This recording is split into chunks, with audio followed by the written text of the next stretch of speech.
Aqui quem fala é o Pedro Nogueira, trazendo mais aqui um vídeo para o canal. Dessa vez a gente jogando Soccer Physics. Deixa eu arrumar aqui pra gente jogar. Aí, tudo ok. E começa.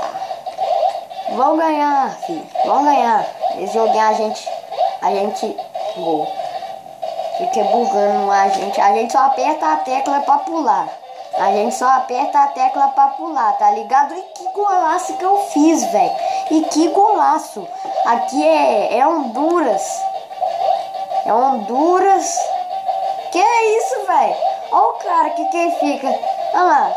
Olha o que fica fazendo lá na bola. Ele não chuta ela, só fica. Meu Deus. Sai. Vai levar voadora. Levanta, trem. É levantar e ir pra frente. Que isso? Ó o outro chutando o outro. É festa, rapaz. Vai de cabeça. Nossa, tem uma cabeça aí. Vai. Isso. Ó o outro. Eita, meu jogador foi pra fora. Nossa, velho. Valeu. Olha, vai voltar, gente. Olha lá e fazer um quadradinho. Vai. Volta. Eu sei que você consegue.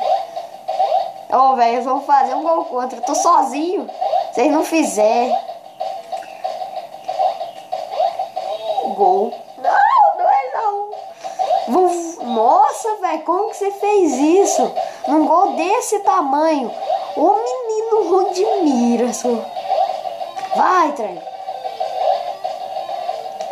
Vai, pula pra frente, vai, Brasil. Vai, de cabeça. Que golaço. Vai, Brasil, vai, Honduras. Honduras contra a Alemanha. Gol. 3-2 virada pra nós.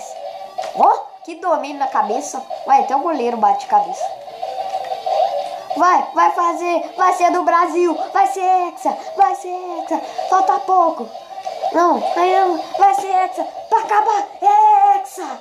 Hexa. Só falta um. Só falta um. Só falta um. Tá 4-2 pro Brasil. Se ele fizer agora, ele ganha. Brasil e Holanda. Acabou. É tetra. É tetra.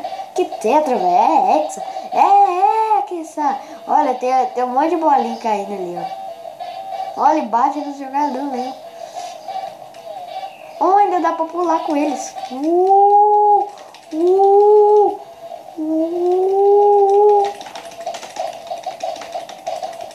Então, galera, esse vídeo vai ficando por aqui. Um grande abraço, fiquem bem.